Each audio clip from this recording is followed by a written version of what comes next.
বন্ধুরা আজকেও চলে এলাম তোমাদের কাছে একটা রেসিপি নিয়ে। আজকে করব হচ্ছে ঝিঙে আলু পোস্ত। নিরামিষ দিনে আমরা কম বেশি রান্না সবাই করে থাকি। তো চলো আমি কিভাবে করি সেটাই তোমাদের সঙ্গে শেয়ার করি।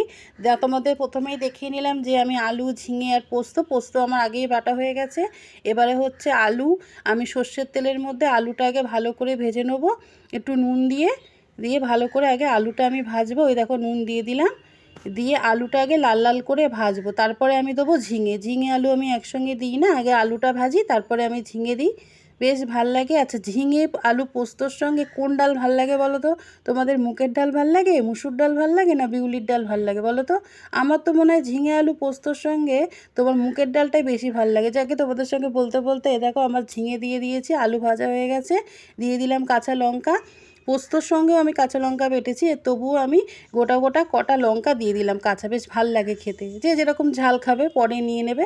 আচ্ছা, দিয়ে দিলাম হচ্ছে আমি অল্প একটু করে এমনি শুকনো লঙ্কার গুঁড়ো দিয়ে ভালো করে নাড়বো। দিয়ে দিলাম অল্প একটু চিনি, দিয়ে দিলাম পোস্ত আর কাঁচা লঙ্কা বাটা। আলু আমার সেদ্ধ হয়ে গেছে বন্ধুরা, অল্প একটুখানি যাতে রঙটা ভালো হয় সেজন্য আমি দিলাম অল্প একটুখানি কাশ্মীরি গুঁড়ো লঙ্কা দিয়ে দিলাম বন্ধুরা। এই দেখো, নিরামিষ দিনে ঝিঙে আলু পোস্ত কিন্তু বেশিরভাগ ঘরেই হয়ে থাকে, তাই না বলো? আর খেতেও বেশ ভাল লাগে। এই দেখো একদম শুকনো শুকনো করে নামিয়ে দেবো ঝিঙে আলু পোস্ত।